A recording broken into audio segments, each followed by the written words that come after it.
Remember this guitar? I restored it in a previous video. And today I wanted to make a deep dive on what I think is the most interesting feature of this guitar, the ZR bridge with its stabilizer on the back. ZR bridge for zero resistance, and the stabilizer is called the ZPS 0-point system. This bridge was very innovative at the time, and of course I will try to explain in detail which issues it tried to solve. But during my research, I discovered something very funny. I set up this bridge the wrong way. And apparently I'm not the only one. There's a lot of confusion about how to set this bridge properly. So hopefully today I will be able to shed some light on how this bridge should operate. So we are going to take a closer look at this guitar on the workbench. But in order to understand why this bridge was so innovative at the time, we have to go one step back and look at the traditional Floyd Rose design. So this is a Jiva Junior. It has the same S-style body shape as the S470, but it has an edge tremolo here. And you can see it's a different design, different construction. It has two knife edges standing on posts, on these studs. So here is a more closer version of Floyd Rose. This is a Floyd Rose Special. So you can really clearly see here the two knife edges that need to be really sharp.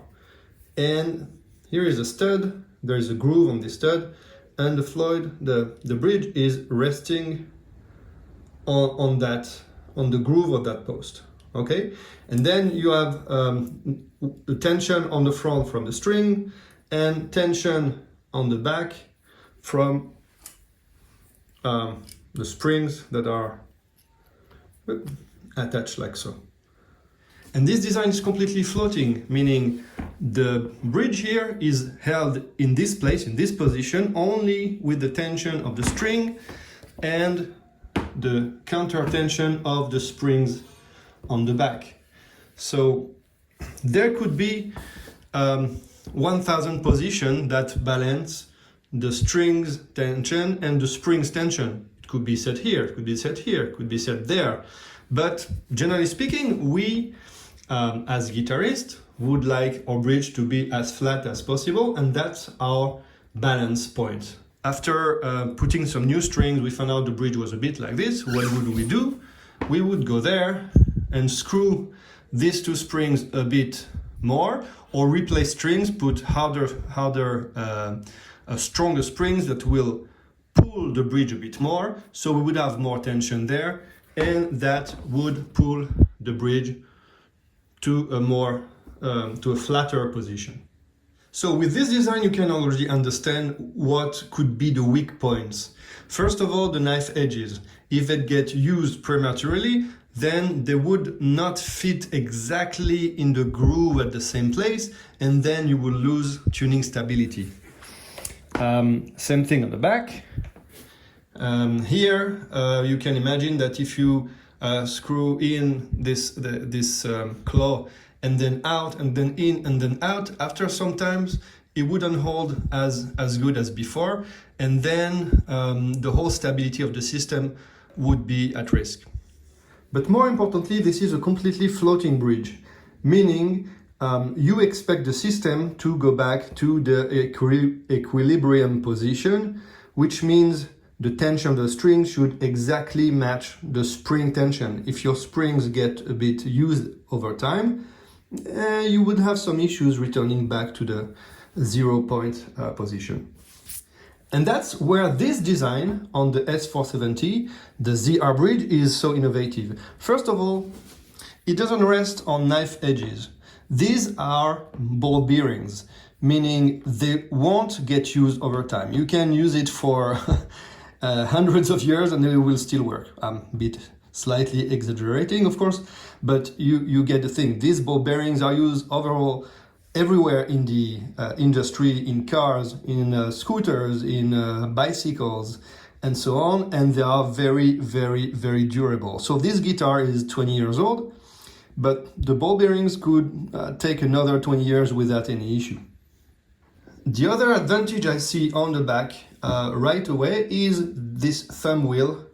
Instead of having two screws biting directly into the wood, this whole plate is screwed to the body, so it's very durable.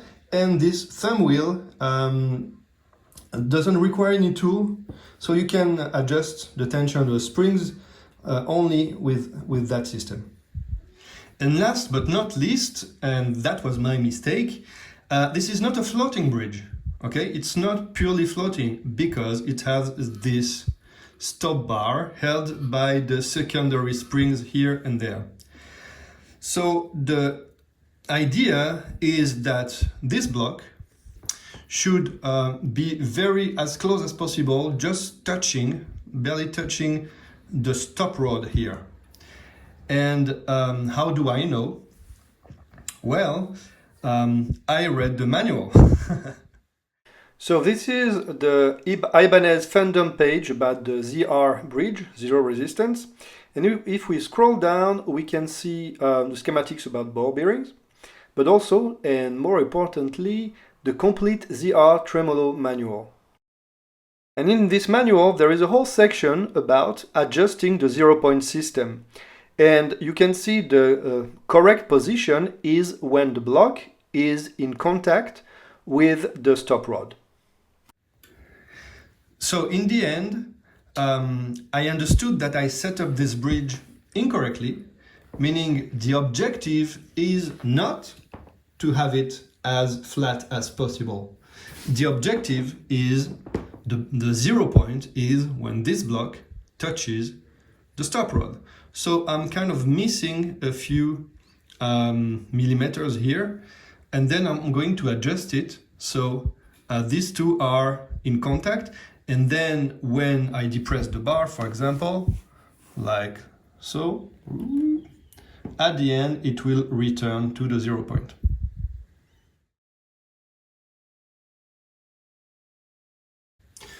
Okay, so I set up the bridge so that now the block touches the stop rod. I really adjusted it so it's really just barely touches, not really pushes against it, just perfectly in sync. I think you can see here, if I depress, you can see they are moving together, right? Depressing the bar, they always stay together.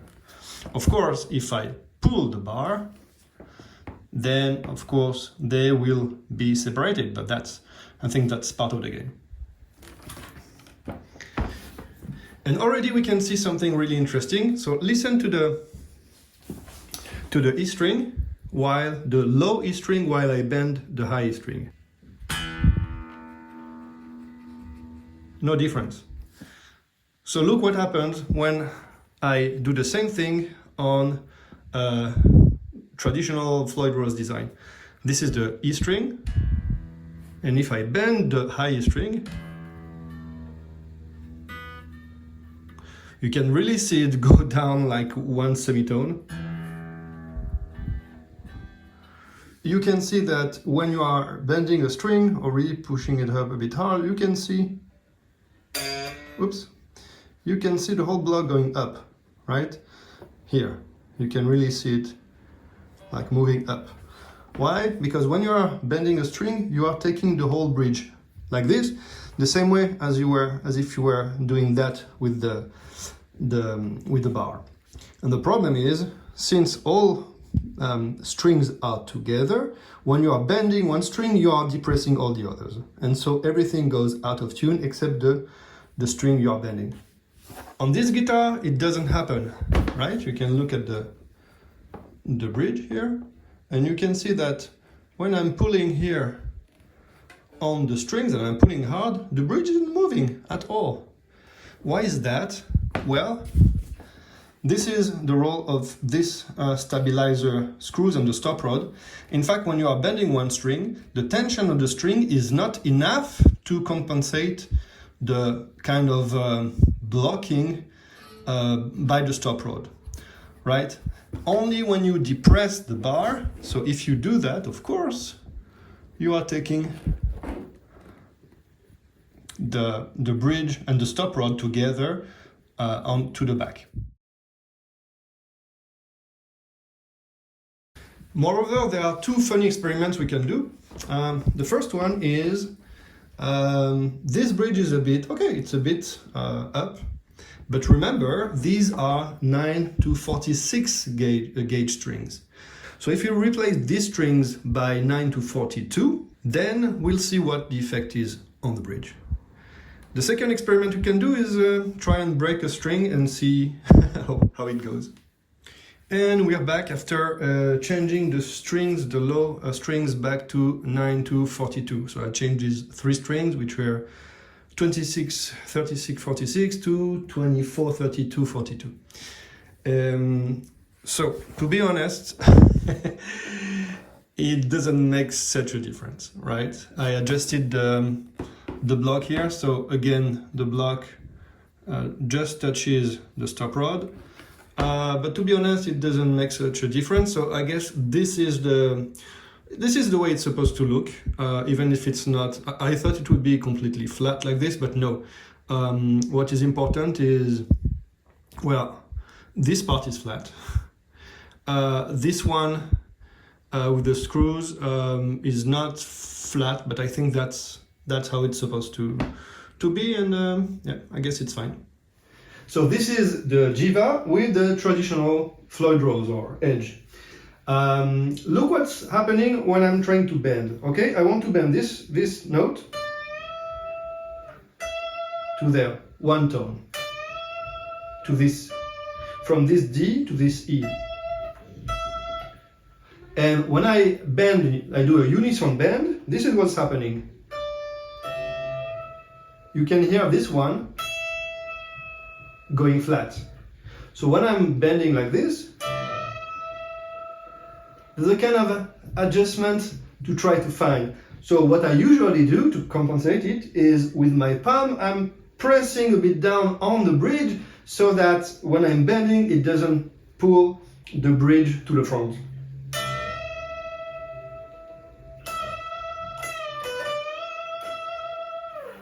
Now, this is what's happening with the S470 with the ZR bridge. You want to bend this D to this E.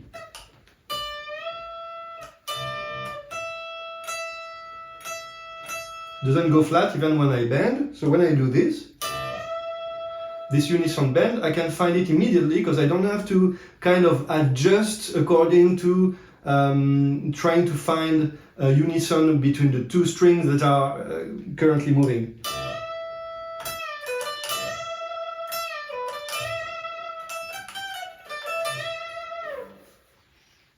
So now we're going to do the extreme test, meaning I'm going to cut off the high E string in order to simulate what would happen if you are playing live and then you break your string. You know that with the traditional Floyd Rose, with the edge, with this design, your guitar is unplayable. You can't play it because when you depress one string, all the others like move in a kind of chaotic way. So Ibanez said that the ZPS stabilizer doesn't prevent like being out of tune, but really decreases it. So we will see if it kind of helps with that or not. Let's go.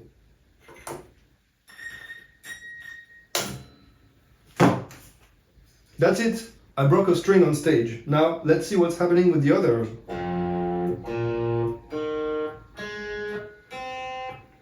And if we control with the tuner, let's check with the tuner. So the E string is one semitone up. The A is one semitone up.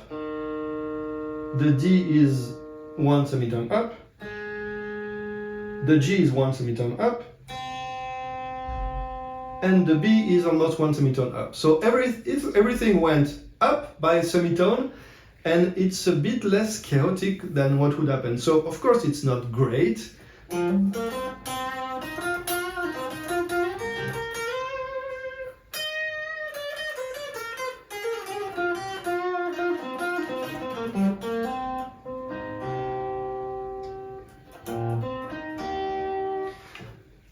you are out of tune, but maybe it's still kind of playable.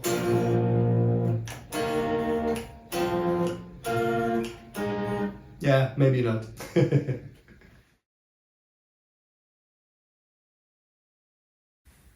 Okay, and there is a bonus tip I wanted to show you with this specific bridge. And when I discovered it, it was quite mind-blowing. So you see this little screw? Okay, doesn't look like it's doing anything. You could think it's a spare screw, adjustment screw, but it's not. Here you go. So it indeed looks like another adjustment screw, but in fact,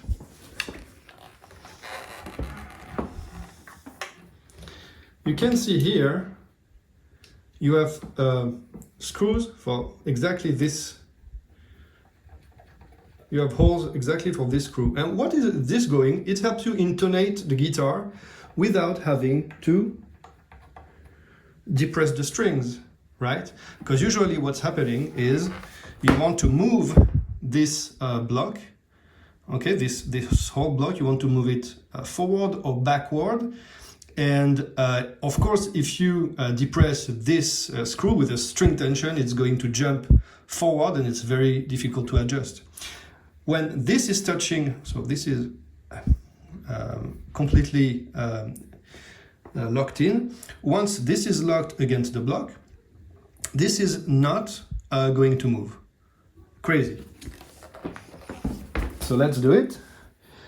Here with my screw. By the way, you can see that these screws are not exactly under the string, they are just on the side, which helps me change it without like maybe hurting the string. So I can depress the string and you see the block is not moving. And now if I want to move the block, I will just screw this in this direction or unscrew it to pull it back. And then once I'm finished, I can test it with the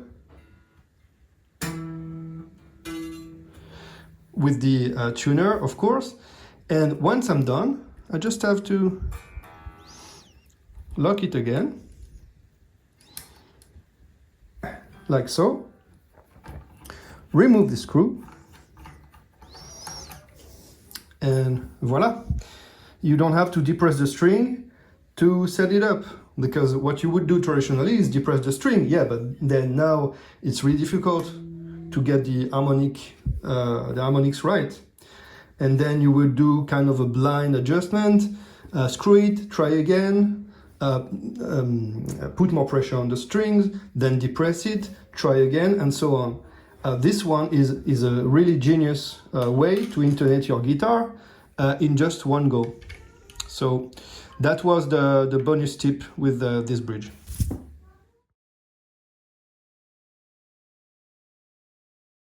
So that's it for this deep dive. I hope you like these little experiments, changing the low strings and see how the bridge adjusts, or even breaking a string and see how the other strings are impacted.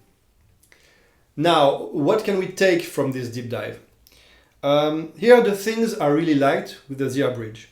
The first thing is it's on ball bearing, meaning it's much more durable than a Floyd on knife edges.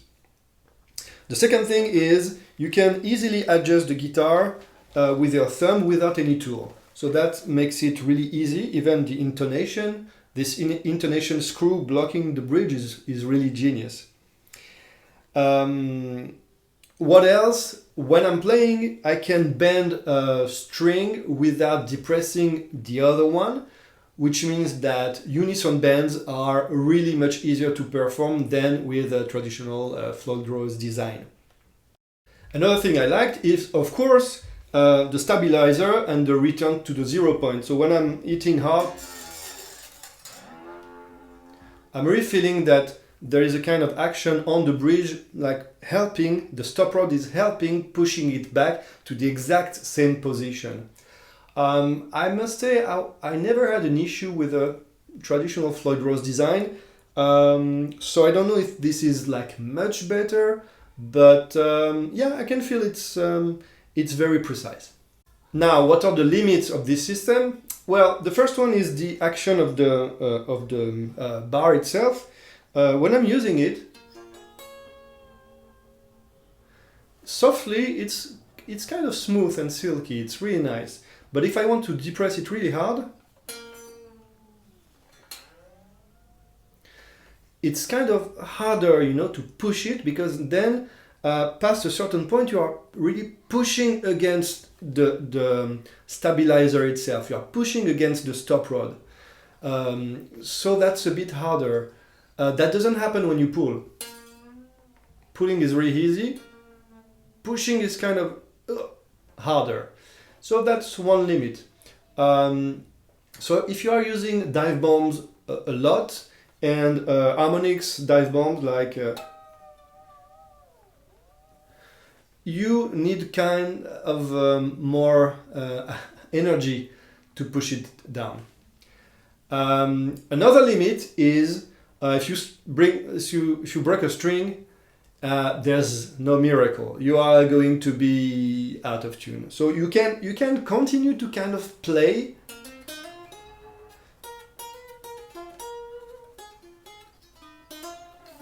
but that's not great. Okay, so there's no miracle about that. The bridge is not completely floating, but there's still an impact on the bridge itself. The whole tension of the string, if you remove it, the equivalent of one string, there's no miracle, it will go out of tune. I hope you like this deep dive about this ZR, zero resistance bridge, and its stabilizer, the 0-point system, ZPS, and the comparison with the traditional Floyd Rose design or Edge for Ibanez. By the way, I intend to make one more video on the subject with a comparison between not only the bridge, but the guitars, between this guitar and the Jiva Junior you saw in the video, on the theme of, if I had to keep only one, which one would I keep? And yeah, that's it. In the meantime, I'm going to change my E string. See you soon.